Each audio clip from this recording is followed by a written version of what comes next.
Hello, everybody. Hello, everybody on Facebook, on YouTube. Welcome to the show. Very excited to be here. Very excited to be doing this. It is a bit unusual, but it's what we all have to do during lockdown times. All right. Thank you so much for tuning in. The lockdown has forced the Crack House Comedy Club to close. So we've been closed as of March 12th. But worry not, as we are now bringing the shows virtually to you. And this is, of course, a headliner weekend night. So if this was a normal night on Saturday, we'd have about 50, 60 people. And we'd pack the house for an international headliner, probably from anywhere around the world. Tonight, we have Freddy Quinne from Manchester.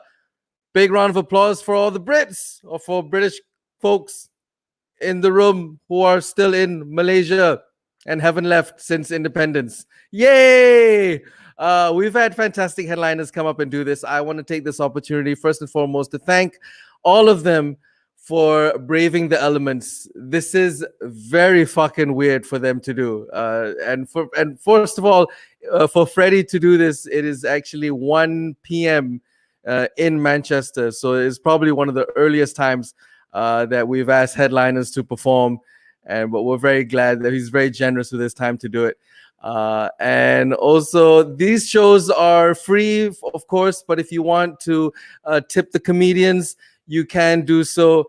There is a bank account linked to this description, or you can use the Ko-fi link. We've started this thing called the Ko-fi link. Where's the plug? Here, I've done this. You go to kofi.com/crackhousekl and throw us some money. We'll use the bigger chunk of that money to the Fire Grill Initiative, which is to provide meals for the underprivileged and also for the Malaysian healthcare workers. How am I sounding? Am I sounding good? Nat, give me a thumbs up if my sound is okay. Okay, is that thumbs up? Good. All right. So I see the comments are coming in already.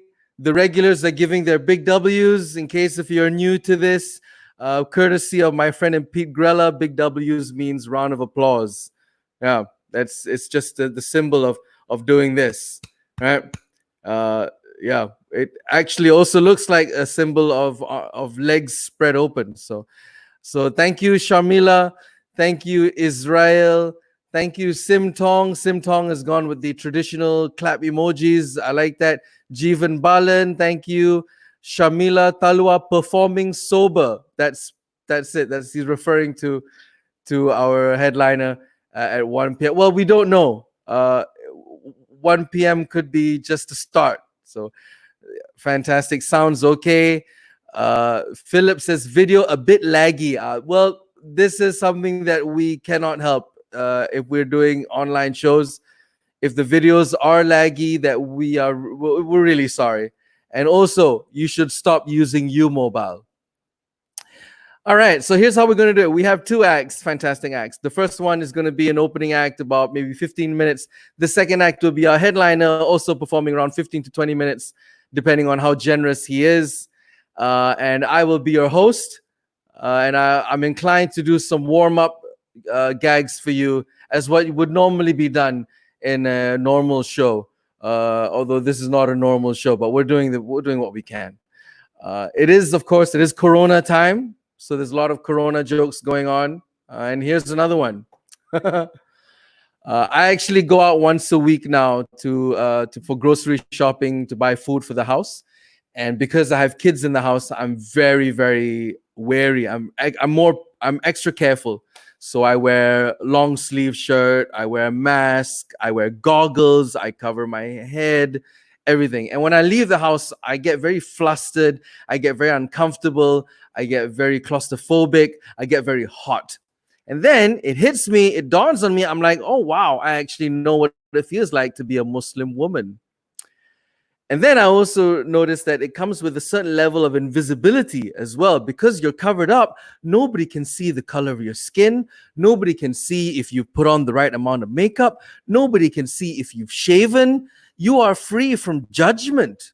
And I thought, wow, what a revelation to learn something new about my religion. That it's actually something new that I can learn about covering up in Islam. And then the next thought that came to mind was, oh, I could go around robbing people. These are weird times. This is the worst generation to be a part of. I'm 38 years old. I'm a father of 4 kids. It's the worst generation to be a part of. Like, my mom and my dad had to live through May 13th, 1969. In case you don't know, this was the time of the Malaysian racial riots. Like, there were violence on the streets. So my mom and my dad had to stay indoors to stay alive. And their mom and dad had to live through the Japanese occupation. People were getting beheaded outside. So they had to stay indoors. What can we say about our time? We ran out of toilet paper and bread. That's about it. All right, we actually got somebody watching from YouTube as well. Itolo, fantastic. Marcella, thank you. Shamila Talua. Jeevan Balan says the video audio mismatch makes me feel like Rizal is speaking in Spanish and is dubbing in English. Whatever you get out of this show, we're just happy that you're tuning in and that you are engaged, and we're gonna have a fun time regardless. So just so you know, we do this every weekend. We've had comedians from all over the world do this. We've had comics from the US, from Cambodia. A few weekends ago, we had Canada. We had a comedian from Edmonton. And tonight, of course, we have our comic all the way from Manchester, which I believe, is it Manchester? Freddie, are you in Manchester? Give me a thumbs up if I'm right. Wrong. That goes how much of research I should have done for the show. He's English. That's all that we should be concerned with. Yeah. Bless them. I love the English people. I love their diversity. I think that's where we got it from. I think that's why we were colonized by the British, because we share the same standard in diversity. I like how different people from different parts of England, you have different names for them. For example, if you're from Newcastle, they call you a Geordie. Yeah. If you're from Birmingham, they call you a Brummie. And if you're from East London, they call you a Pakistani. This joke only works in Malaysia. In England, it usually, somebody you will always get offended. There was one person in the front row. I did this in the open mic night in the Comedy Store in Manchester. Was not a good idea. Somebody in the front row got up and says, "Oi, I'm from East London, Bengali." I was like, sure. Didn't mean to leave you out here. Jeevan Balan says, when will we get someone from Kota Baru? Oh, Kota Baru, by the way, is like the Newcastle of Malaysia. We won't get anybody performing from Kota Baru because we do shows in English. Jeevan Balan. Okay, I think that's enough plugins and warm up for you guys. Hope you guys are seated comfortably. The rules are that there are no rules. This is the only comedy show where you are needed to turn on your mobile devices, and you can make as much noise as you want because we can't hear you. You can, however, show your love in the comment section with LOLs and ha-ha-has, and of course, big W's for claps, so that after we finish our set, we can actually read back all the comments, because that's how comedy shows is going to be now. We won't get the instant gratification that we usually get from live shows. We will get them afterwards from reading the comments. So be nice. Okay, it's very easy for you to sit there and type in, "Oh, Riz, oh, look at your beard. Oh, you look like a Chinese Jesus that let himself go." Yeah, I get it. These are my lockdown locks right here. This is what happens to me in quarantine. If you think this is bad, you should see my wife. I think I'm bisexual now. So I can't think of a better time but to kickstart the show with your opening act. We're gonna bring on the first act, which is his first time doing the spot on the online version of the Crack House Headliner show. He frequents the Crack House show as a performer. He hosts the weekend shows. Sometimes he's an opening act. He's a featurer. Very, very excited to have him. Let's give a big virtual round of applause for Gajen Nad. Yo, what is up? This side. Wait. It's very hard to get. Okay, never mind. I'm up. Now Rizal is back. Nat, what are you doing, Nat? Okay, it's okay. I'm on. Thank you, Rizal. And I hope you reset your router. And hope you all can see me clearly, and hope my internet is okay. Hello, people. First of all, thank you for tuning in, and please continue to stay at home. My name is Gajen Nad, which is short for Gajendran Nadison. Now, if you think that name is really complicated, Gajendran Nadison, have you seen Elon Musk's son's name? Yeah, XAEA-12. That's his son name, right? Crazy. What's his second name? Fine X. What's the last name? Positive 12. Great. You have solved your name. Now go and find a proper name. It's messed up, right? I pity the son, right? Can you imagine Elon Musk? He wakes up in the morning. All right, I've got a son. Let's name him after a graphics card. Imagine the son going to hospital, right? Get sick. Doctor be like, I'm very sorry, Elon. Your son has got high fever. And Elon be like, no, he doesn't have fever. He is overheated. Get him a new cooling fan. Messed up names. Now I feel so appreciative over my name, Gajendran Nadison. Such a nice name. It's a bit about myself. I'm 31 years old. Yes. In fact, I used to watch BBC until I was 22. And then I switched over to a different porn category. I did this joke the other day when my parents were in the crowd, and I saw my father whisper to my mother, hey, what is BBC? And my mother was like, don't worry, you don't have it. That's quite a burn on a prostate cancer patient. But that's how my family works. We all open to burns, roast, jokes. Nice family that I have. A bit more about myself. I'm also a mix like Rizal. Rizal's a mix. I'm a mix as well. I'm actually half Chinese, half Indian. My dad is Indian. He works as a doctor. My mother's a banker. She works as a Chinese. Same thing. Now, for the internationals, in Malaysia and Singapore, we have a term for this. It's called Chindian. But the other day, one guy actually asked me, hey, Gajen, why is it called Chindian and not Inis? You get what I mean? Like Indian and Chinese, Inis. And I was like, well, because Inis sounds very similar to incest and niece. And he replied me, he was like, what's wrong with that, Gajen? As you guessed it, right? I actually blocked him from all my social media accounts. Yeah. The last thing I want is a pedophile who specializes in incest sex. That's the last thing I want on my social media. Yeah, COVID now, it's messed up, right? Reading all the news. I read the news just like a few days ago, and the headlines were, Black people are 4 times more likely to die from COVID than white people. I think there's a typo there. I think they switched COVID and white people. Hashtag justice for Ahmad.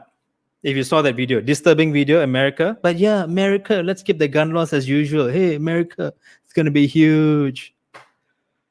Okay, another thing that I also enjoy doing is I like to read financial articles and motivational articles. Yeah, I came across an article the other day, and the title was Asian couples go into debt right after their weddings. Personally, I disagree with it because I think Asian couples go into bankruptcy after their weddings, right? Think about it, right? Asian weddings are so expensive. I just don't get it. In fact, not only weddings, even at a much earlier stage, proposals. Have you seen proposals nowadays? Oh my goodness. Well, if you think about it, all these viral, crazy, expensive proposals only became viral about 8 years ago, roughly around there, right? And if you think about all this virality, it always starts off from one person, right? All it takes is one person, and then it slowly spreads out exponentially. It snowballs, right? I think about 8 years ago, probably a chick just went through the most expensive proposal, the craziest proposal. So she got so excited and she wanted to tell her close friends. So she organizes a girls' catch-up session at a hipster cafe. So 5 Asian girls turn up at this hipster cafe, all wearing super short shorts, pockets longer than the shorts, handphones jutting out from the back pockets, wearing a spaghetti top with a bare back. Check out my spine, baby. Side rib cage, sternum. If you don't know what a sternum is, it's the middle bone in the middle of the rib cage. Sternum is also the ethical word for anorexic cleavage. So these 5 Asian girls, they will turn up at this hipster cafe, standing around a super small table that was probably made for hobbits.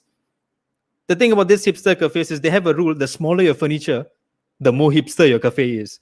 I think if you flip the table over, you will probably see made in the Shire.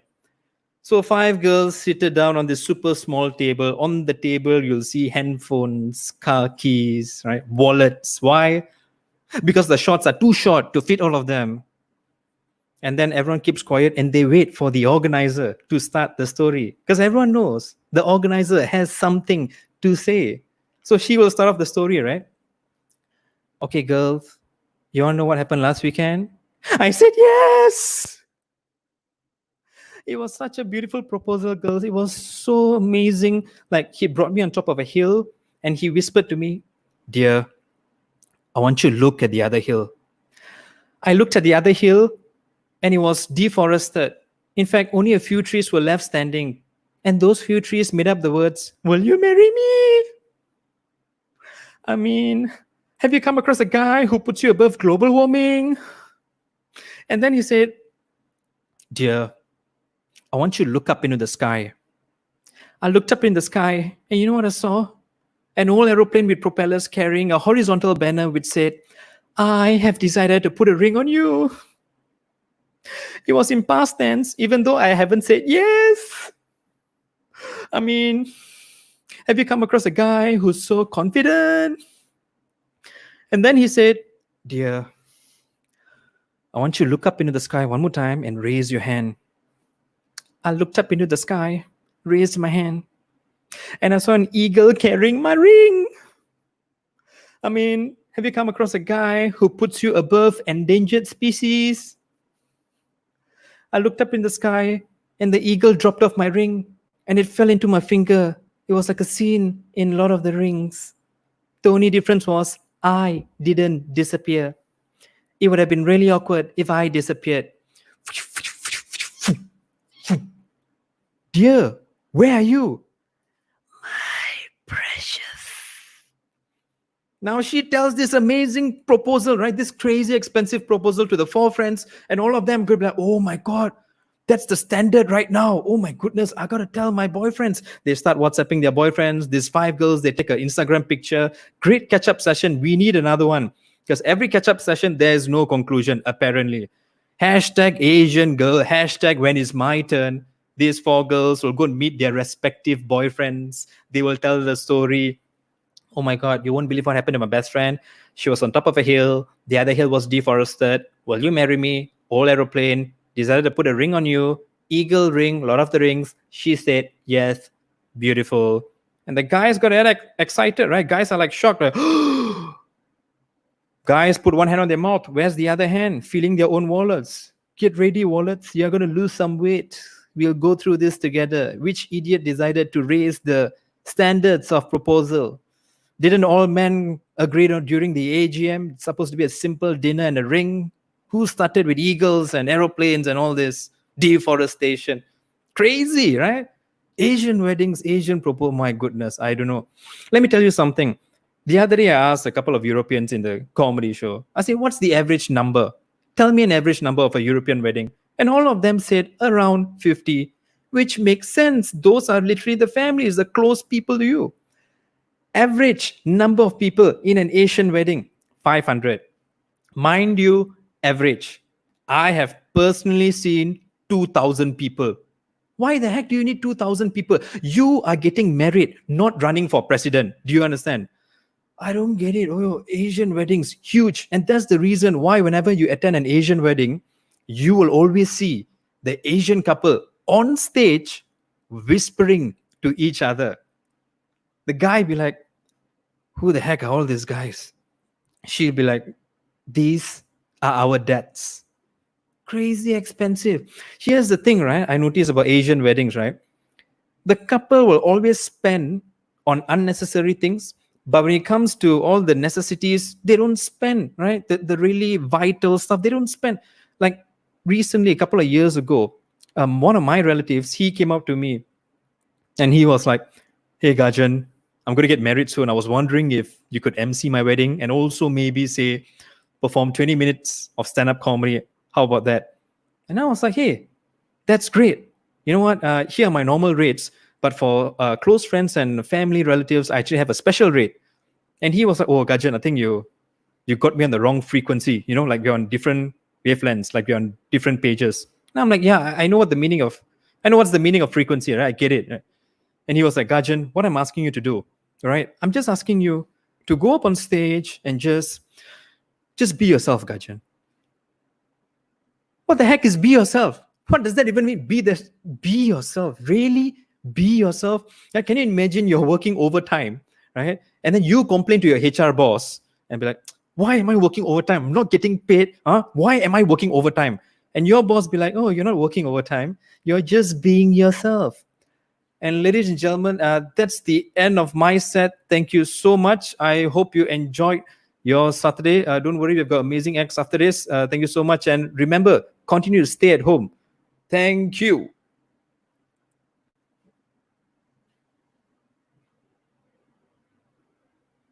There is no sound though. Now? Got. All right. Thank you, bro.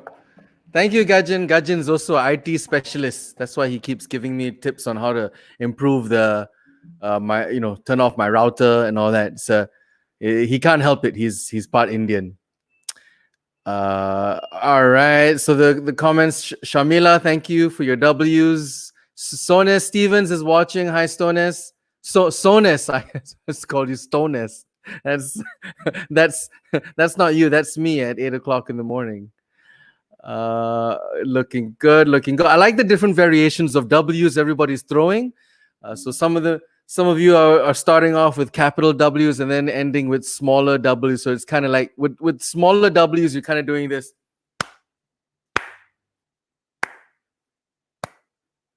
Right. And then when you're with the big W's, everybody's like, yeah.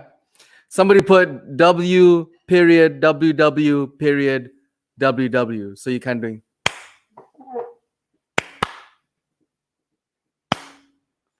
Yeah.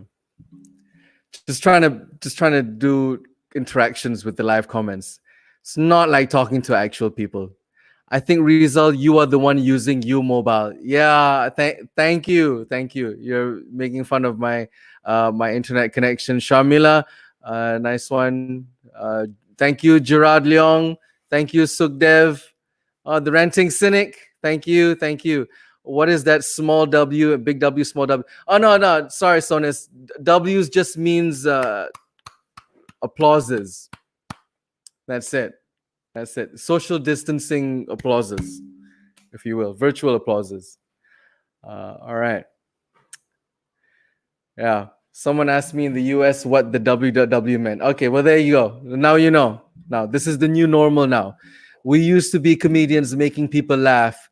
Now we're just talking into a laptop or phone and just hoping for the best. But we truly appreciate you guys and your support. I'm going to do the plug again. Ko-fi.com/crackhousekl if you want to give to a good cause. 70% goes to the Fire Grill COVID-19 initiative, feeding the Malaysian healthcare workers and also the underprivileged. And 30% will go to the somewhat privileged comedians performing for you right now. And we're good. We're good. That's why we only take the smaller amount, because we're not desperate. We're not getting hungry yet. We're we're okay. We're okay. We always count our blessings, as they say. Right? I always do that every day. I always say it could always be worse. I could have more children. Do you want me to hold that link up again, Sonis? Kofi.com/crackhousekl.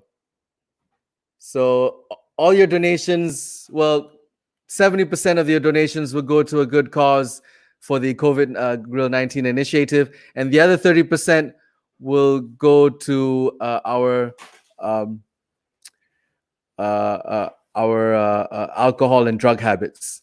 I'm just joking. It's not during Ramadan, but after Ramadan, then yes. Okay. I'm going to type the right link in the comments. You guys are not getting it right. Okay, I can't think of a better time than to bring on your headliner, your last act for tonight's live broadcast. I'm so grateful to have him on. It's such a weird setup, and it's so nice of him to agree to do it.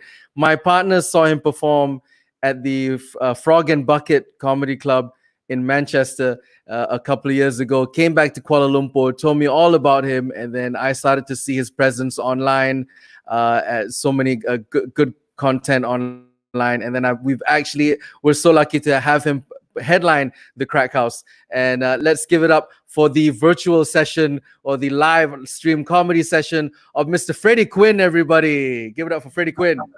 Yay! Hello! Hi, everybody. Wait. Oh, no, he's just fuck you. There we go. That's what I'm talking about. Yeah, social distancing.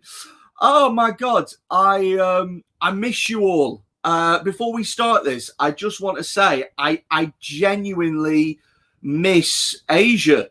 I miss I hope you're all right, and I hope you come out of this better. I was in Asia last year, September, October, and I was lucky enough to play at Crack House Comedy Club, and I was lucky enough to go to Kuala Lumpur. And I'll tell you what, man, the Asian cities, they stay with you. Like, you're constantly reminded about the places that you've been to. Like, I can't eat a curry in the UK anymore without being reminded of how much better it is in Kuala Lumpur and how much more beautiful your curry tastes. Like, every time it's hot over here, I'm constantly reminded about Singapore and how hot it got over there. And every time I accidentally walk behind a car and inhale the car exhaust fumes, it reminds me of Jakarta. So, fucking hate that place. It's all beautiful. Oh, fuck me. Anyway, thank you so much for supporting. I hope you're all doing well in lockdown. I'm going stir crazy at the moment. I miss stand-up comedy so much. Here's the reason that I miss stand-up comedy the most. And here's the reason that you should absolutely support comedy once the lockdown is over. It's because the thing with comedy is it doesn't matter how good you get, you could always have a bad gig and die on your ass at any moment. And it's that fear that makes it so interesting. It doesn't matter who you are, you can always have a bad gig. And that's what I love about comedy, man. I've not had a bad gig in a little while, right? But I remember the last really bad gig I had was a couple of years ago, and I got heckled with the most, it was that brutal, it fucking stuck with me. Do you know what I mean? I was doing a show, there's maybe 100 people in the room, I was dying on my ass, I was getting nothing, I did a punchline, no one laughed, but a little woman at the back just went, why? That was it. But the thing is she wasn't even angry, she wasn't even like, why? It was like it was a philosophical question to her, why? It was like, to her, my act was one of life's great mysteries. You know, it was like the meaning of life where did the universe come from, and why I thought any of that shit was funny.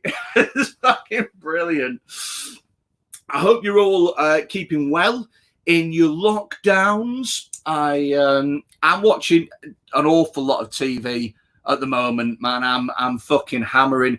We've got a show in the UK. I don't know if you have it in Malaysia. I really hope that you do. It's called Love Island, and what they do is they get like maybe 15 really attractive women and 15 really attractive men, and they put them in a villa somewhere, and they watch them fuck each other for 6 weeks. That's basically what the show is, and I love it. I love watching trash TV. I don't trust anyone who like comes home from work and sits down and watches a documentary. Do you know? If you've been working all day, if you're tired, you just want shit to seep through your brain. You don't want some fucking, the duck-billed platypus is native to the southern parts of, fuck off. I want to watch morons fight with each other. And that's why I love Love Island. Although there was a big controversy this year that there isn't enough body diversity on Love Island. There's not enough body diversity. Where is the body diver? Why have we not got more body diversity? Where is the body diversity? And if you don't know what that means, that's code for where are the fat cunts? Who would want to watch fat people Love Island? That'd be fucking rubbish. Just a load of people led about moaning that it's too fucking hot. Occasionally one of them goes in the pool with the t-shirt still on.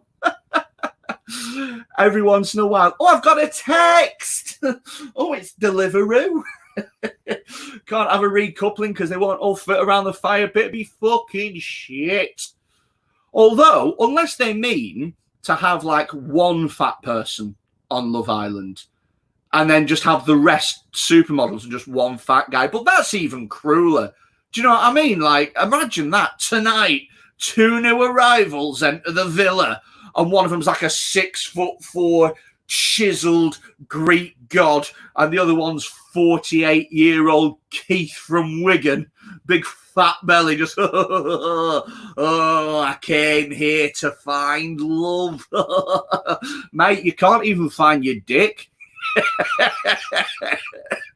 Here's the reason, right, that we don't want to be on Love Island. This is the reason that fat people don't want to be on Love Island. It's because we don't want to be there. Do you know what I mean? It's just a load of beautiful people lifting weights, surrounded by gorgeous women that won't want to fuck you. That's our idea of torture. Call me when there's Slag Island. So I'll quite happily spend 6 weeks eating pizza, fingering women on a veranda. This, by the way, is not even plugged in. It's just I'm just really trying to buy into the spirit of the show, and it feels weird to me not performing without a microphone. If you're offended by any of this, by the way, then I'm sorry.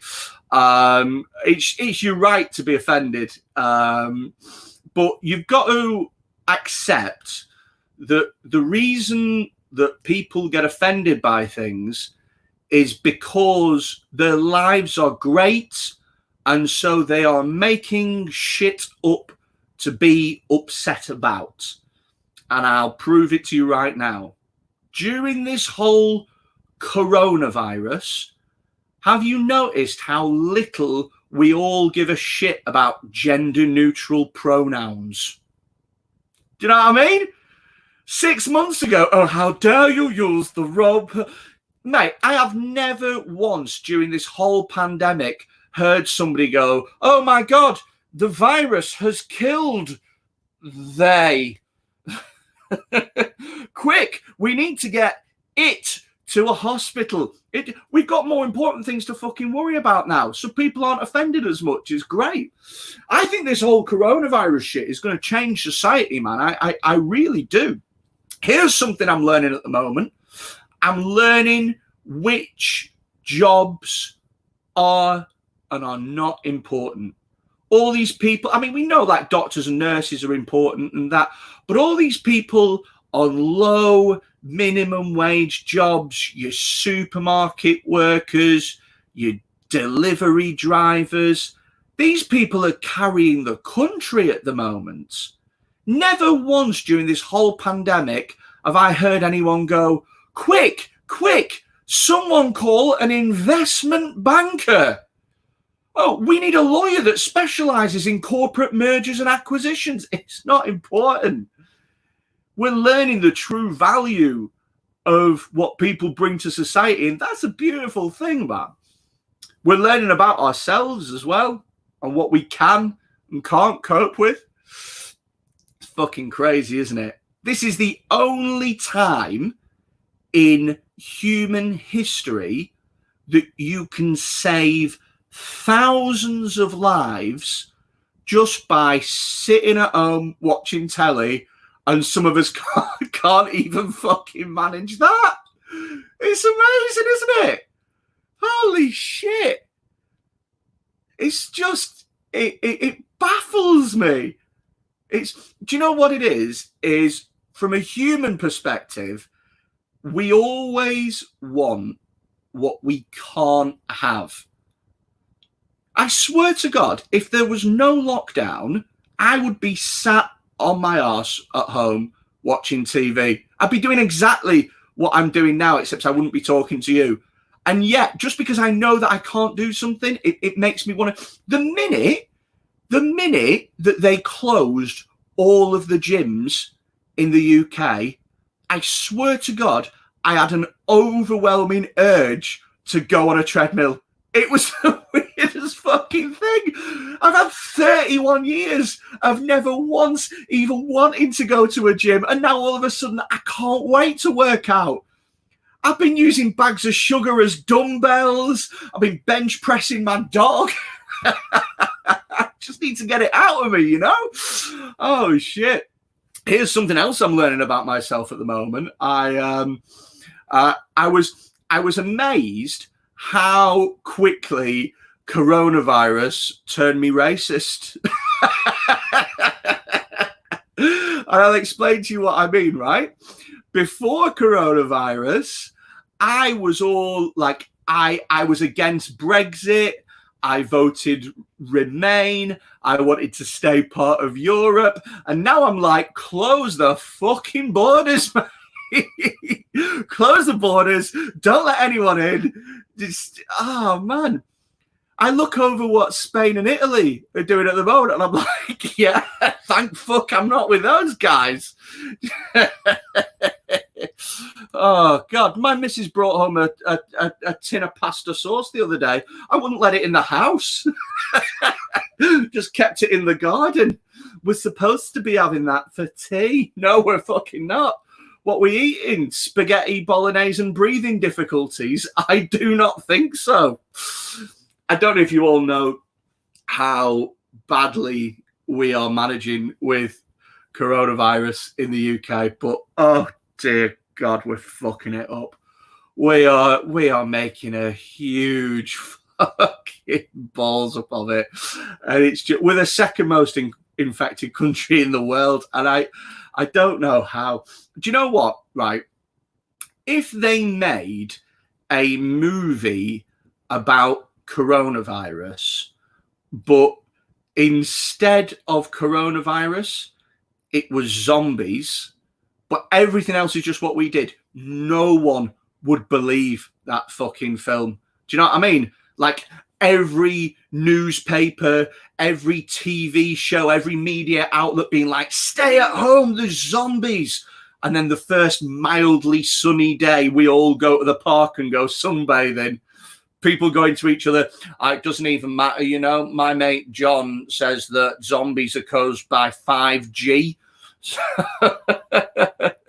Our fucking Prime Minister going on TV telling us that maybe we could all get bit at once. Maybe the plan is that we're all going to get bit. I've been shaking hands with zombies all day. 2 weeks later, he's a fucking zombie. Who'd have thought? Oh my God. I can't help. I'm starting to have really dark thoughts at the moment. Like, that can't be right, can it? Do you know? Like, it's made me hate humanity. Like, I watch some of the people who are out breaking lockdown, and what they'll do is they'll have video, like fucking news channels, and they'll get in people's face, people who are sunbathing in parks. I watched one recently, right? It was a guy, he went up to, they interviewed him and that. They got in his face. He was in the park, and it was this young guy, his wife, and a little baby that he was with, and young family. And they went, "Why are you breaking lockdown? Why are you out here sunbathing on a nice day?" And the guy looked at the camera and he just went, "It is what it is." And that was his fucking justification. It is what it is. It's like, I hope you fucking, I hope your whole family dies. I hope you die of coronavirus. I hope your wife dies of coronavirus. I hope the baby dies. And you know what?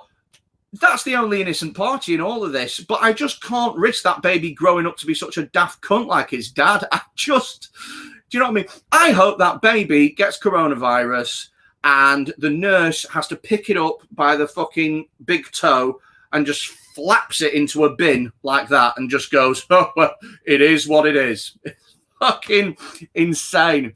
Here's the thing that I'm doing a lot with at the moment. Because of coronavirus, it's making me do loads of different things that I've never done before, right? Here's something that I did recently. I played I Spy with a 7-year-old. Let me explain. We were on the internet. No, I was like, I Spy with my little eye, something beginning with P and ending in this. Now, basically, right, my best friend is divorced and he's got a kid and he had coronavirus. So he asked me to drive his kid to his mum's so that she could look after him. And I told my girlfriend that I was going to do this for my friend. And she said, "How does he know you're not a paedophile?" And I was like, how is it that you're my girlfriend and you're not even sure? Like, how are you asking that question? I mean, I've known this guy since we were in primary school. Like, we've been friends for over 20 years. Like, you mean like all this time I've been waiting till he had children of his own and he asked me to look after them for a short amount of time? Do you know what I mean? Like what? I'm a paedophile that's really been planning ahead. Is that what you're asking? So I was driving this car, right? And like, I had the kid in the car. This kid's 7 years old, right? And I just fucking hated him. Like, we were having problems straight away. Like, I got his car seat and I put it in the back of my car and he just sat in it and he was like, "Well, you need to do my seatbelt." I could. He was just sat there. He was just holding his arms up, like, like he was completely incapable of affecting the situation in any way. Just fucking like this. So I start to drive off thinking that he's just going to push the thing together. And he goes, "You can't drive off. It's not safe." And I wanted to be like, "Listen, kid, you are vastly overestimating how much I care about you being safe. You could go in the fucking boot for all I care." You got to understand, I'm not your mum and dad. Your mum and dad think that you're the most incredible, special thing in the world. To me, you are a package. You're being delivered from point A to point B. I'm more of an Amazon delivery driver than I am a childminder right now. Like, if you died, I'd send your dad a text. That's how little you mean to me. So he gets bored in the car, right? It's an hour drive. And he wants to play a game called I Spy. Now, I don't know if you guys have got this game over in Asia. I should have probably fucking checked before I went into this bit. But I Spy is a game where it's usually played with little children, and they say, they start the game, they say, I spy with my little eye something beginning with, and then they give a letter, and you have to guess what things they can see beginning with that letter. Really popular with little kids and really popular with car journeys. So he's starting out, I spy with my little eye something beginning with C. And I'm like, car. Do you know, like, you know, and I go, like, it's my turn now because I've guessed it. And I'm like, oh, I spy my little eye something beginning with S.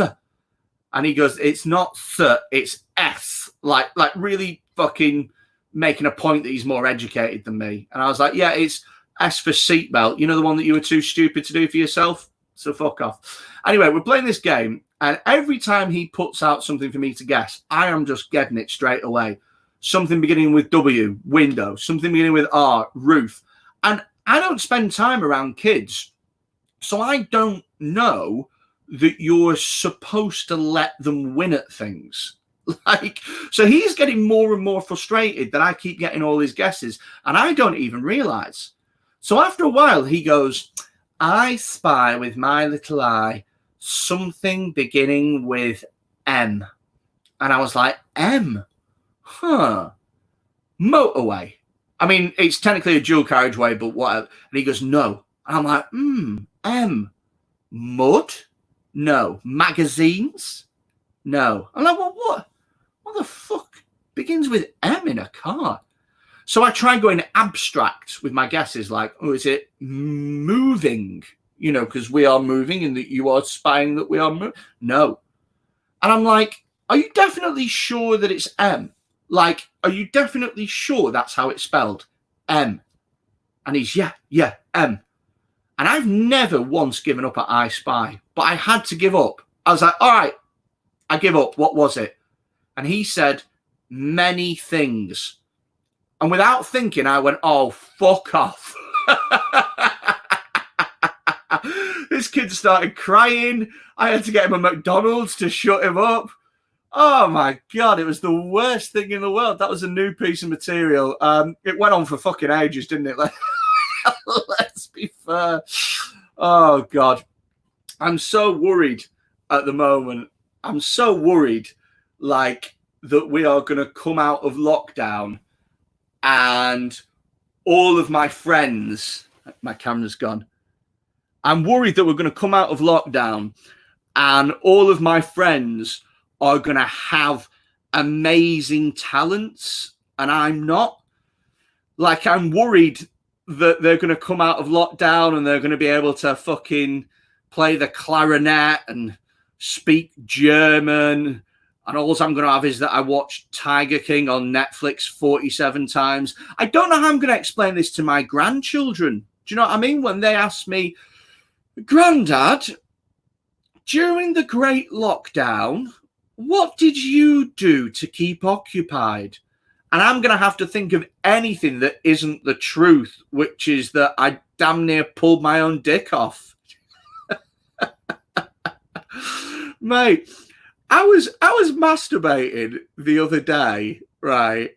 Because there's nothing else to do. I was masturbating, and at one point I was like, I'm not even enjoying this. I'm just like, why am I doing this? This doesn't even feel good. I wasn't even putting technique into it. I was doing it like I was mashing potatoes. I've watched so much porn during lockdown that I've started to try and Google porn that doesn't exist just to give myself a challenge. Like, I will type in a random word and then I'll just put porn at the end of it just to see what comes up. So the other day I Googled millennial porn. And I clicked on the first thing that came up, and it was just a website with a load of lists of property prices from the 1990s. And I'm not going to lie to you, I was a bit turned on by that. I was looking at the floor plans like, oh, I'd smash that partitional wall through and open up the kitchen. Oh, I watch a lot of I watch a shitload of porn. I watch a lot of Fake Taxi. That's my favorite porn. Does anyone know Fake Taxi? Oh my gosh. Right. So I don't know if this has made its way over to you guys, but Fake Taxi, it's like, would you call it like a genre of porn?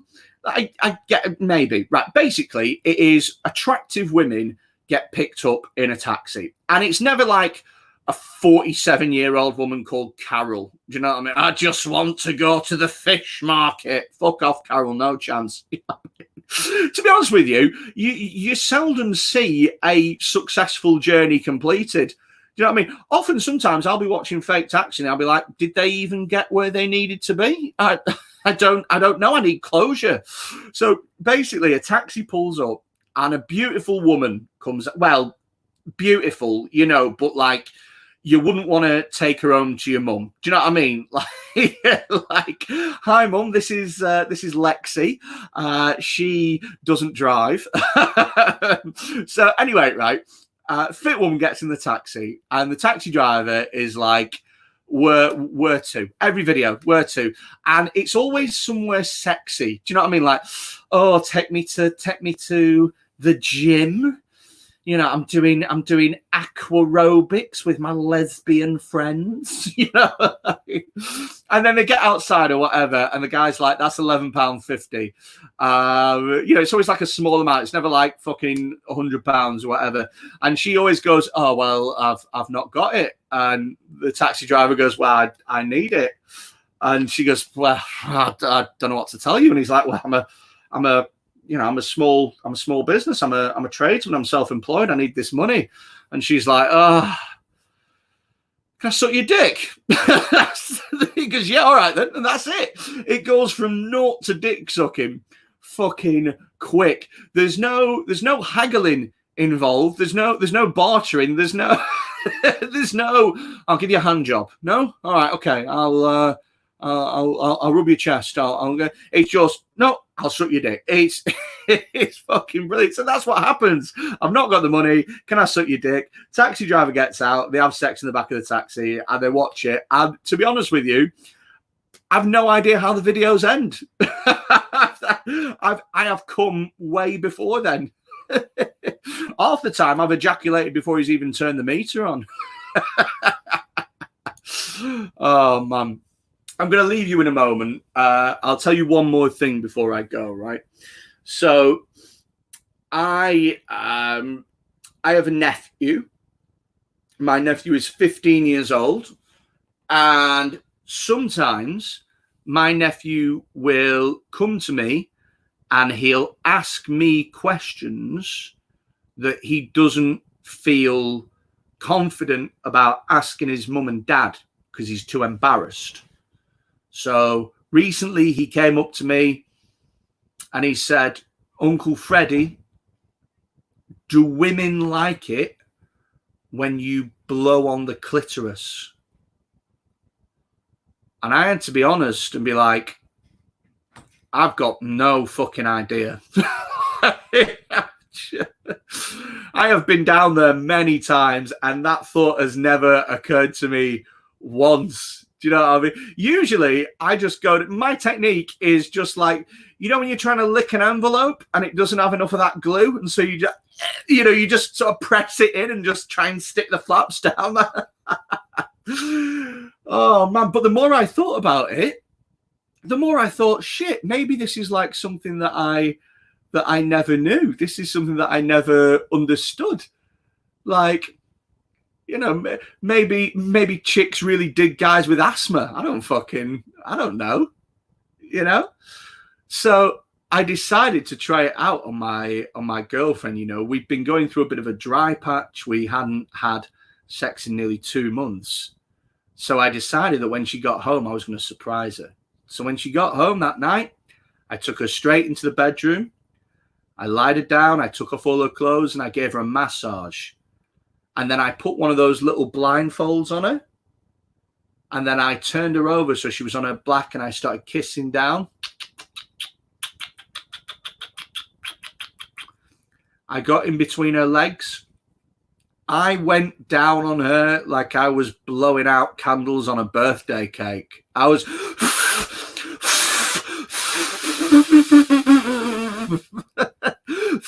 like, at one point I got so much into it, I nearly made a wish. I nearly started singing like, for she's a jolly good fellow, for she's a jolly good fellow.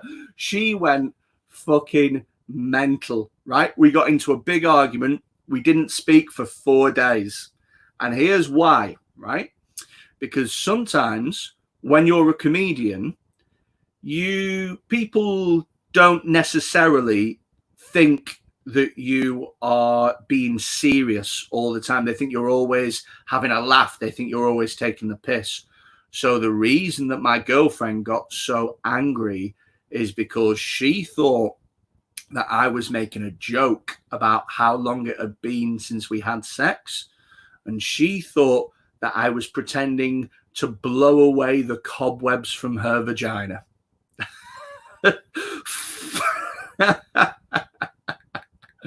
I only found out recently, by the way, that apparently blowing into a vagina can kill you. You can get a pulmonary embolism. You can get air bubbles in your fat. I mean, what a way to go. Do you know what I mean? Going into prison, being known as the fucking fanny bubble murderer. Loads of big prison guys coming up to you. What are you in for? Well, get your dick out and you'll find out. Me just trying to blow her up his shaft. You're going to fucking get it in a few days. Wow. Well, what a weird way to end. I don't know how long I've done, but I assume that that's the right amount of time. Look, if you have enjoyed me or any of the stuff that I've done, if you donate to this page, I promise I won't take any money. I'll refuse any fee that they try and give me so that it goes to the Fire Grill Initiative and so that it goes to keeping, the people that need money having money. So any money that you take, I'm gonna refuse. Furthermore, I'm going to ask the guys that run the stream to pop a few links in my, there you go, right there. So if you click on the first link, it's for my mailing list. If you sign up, you put your name on there, I will send you 2 stand-up comedy specials from me, filmed in 4K. One of them's an Amazon Prime special that's had 500,000 views or whatever. And you can have that for me for free. Also, if you sign up on Facebook and YouTube, I'm doing a live show on Sunday. I'm doing a live comedy roast, and you'll get more free stuff from me as well. Please look after yourselves. Take care. Thank you very much for having me. And please come and support Crack House Comedy Club when lockdown is over. I would love to come back one day. Thank you very much. And I'll see you again soon. Thank you. Bye-bye. Thank you, Freddie. We certainly would love to have you back. That's for sure.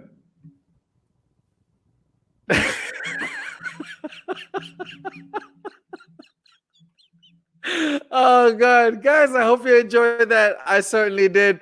The comics were just cracking up. The comment section was blowing up, which we will read at the end of the show.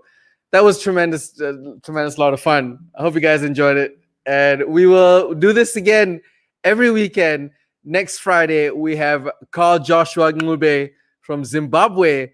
And then on Saturday, we have Deepak Chandran from India by way of Singapore. Every weekend, we have different headliners. I'm so grateful for all the comics to be doing this out of their own goodwill. And also the fact that there's no fee really for them, and we can only take donations for now because we kind of don't know what the fuck we're doing. And thank you, Freddie. Freddie has been kind enough to reject whatever it is that we get, and I can tell you, Freddie, throughout this entire show, we managed to collect absolutely nothing. So. It's okay.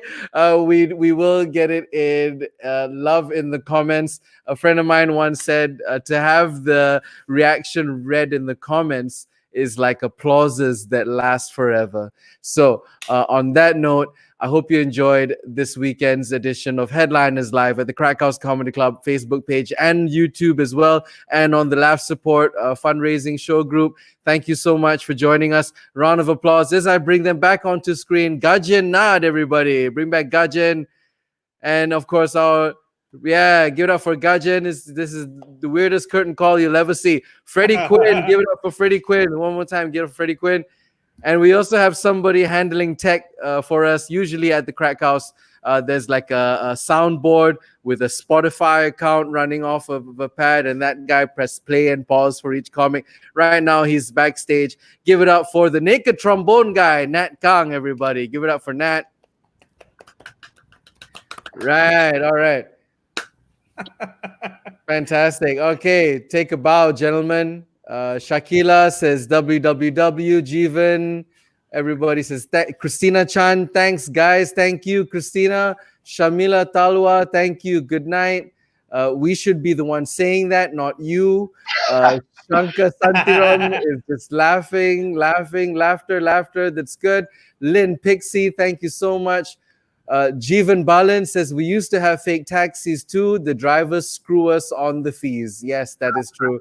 If you grew up in the 90s, that was very common. Thank you so much for all your positive comments and feedback. Thank you, and have a good night. Thank you again, everybody. Nat, cue the music.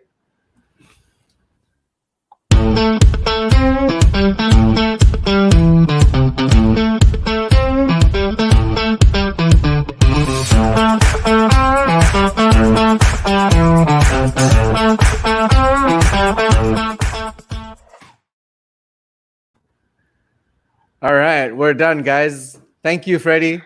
Thanks.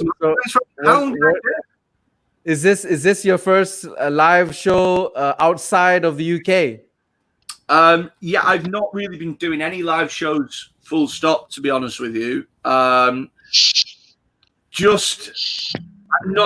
not sure of how well the format works in the UK, and there's been a lot of people all trying to do the same thing, and it's been a bit, you know. So I've really been trying to avoid them a little bit. How long did I do? 30 on the dot. Really? Sorry. Yep, 30 on the dot. Hey, no problem. It was a lot of fun. The comments, people are loving it. It was great. It was Freddie. Freddie, I lost it when you said maybe some girls dig guys with asthma. Well, the thing is it's pretty much that's all stuff that I've written in lockdown, pretty much. Right. So, it's weird because at the same time I was trying to remember it, but I was trying to be 2 steps ahead to think like, do people know what? Like halfway through the I Spy thing, I was like, there's no way they have I Spy in like over there. Do you know what I mean? Like it was just a really weird, interesting process. But hey, loads of fun, man. Loads of fun. I play I Spy with my kids, but not that kind. But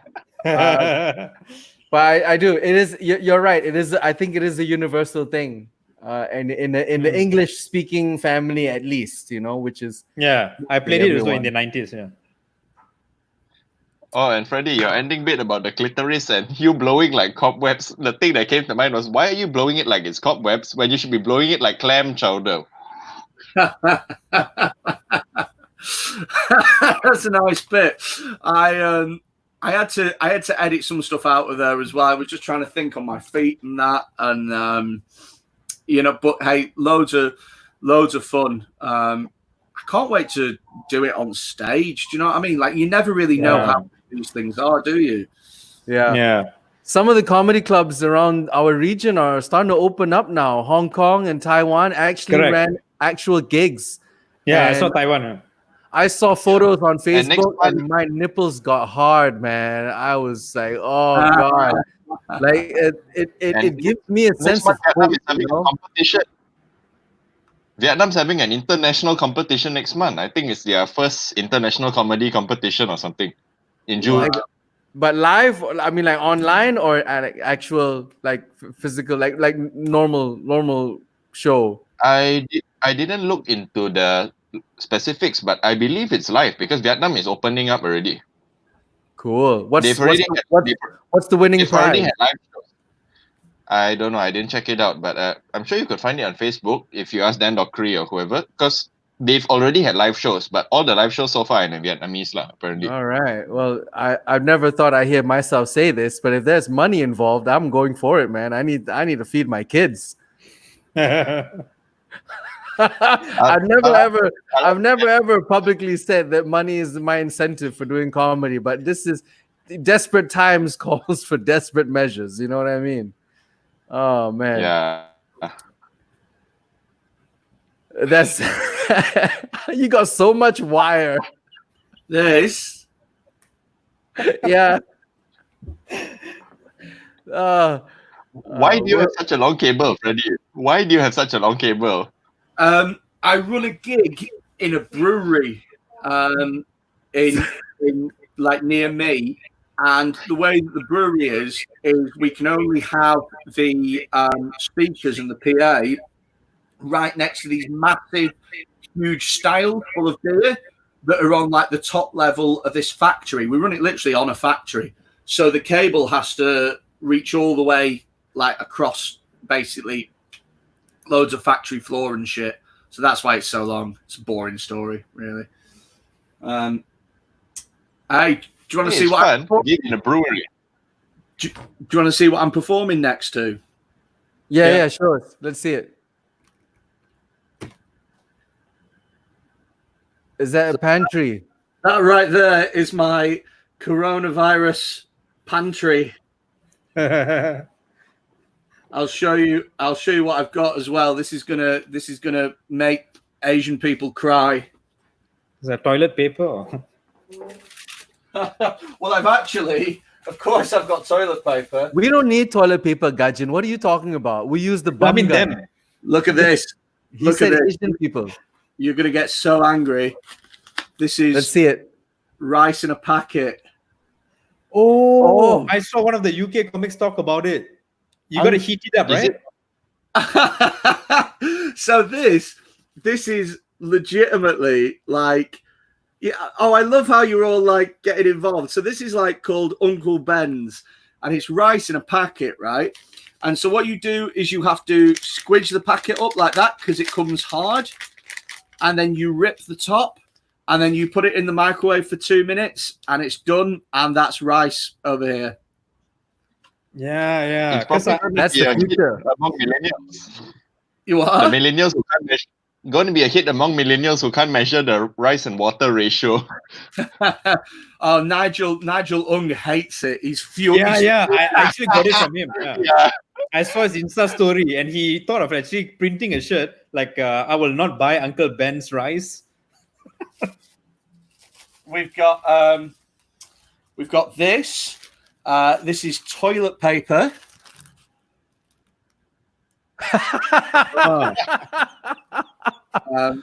When are you white people gonna wise up and just fucking use water, mate?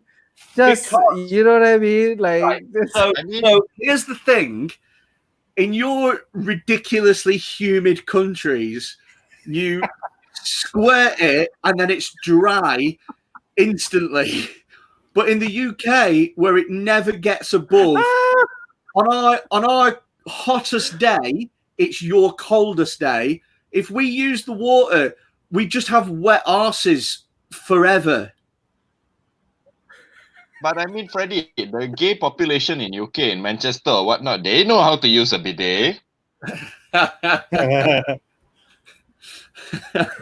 Right. So yeah. All right. So all right, nice one. Well, it's good to see you, Freddie. Good to know that you're keeping well, and thank you so much for doing this. Really, truly, thank you so much. Keep going, guys, and I will come back the next chance I get because I genuinely miss Asia and I genuinely love it. Oh, bless you, Freddie. Thanks, Thank you so much. We're always welcome you back, and Take care. Thank you, Gajen. Look after Thank you, yourself. Nad. guys. And Bye. thank you, the rest of the 10 people watching right now who are probably just comics. So yeah. All right, guys. Yeah. Let's I'm sign taking out of off. here. Thank you.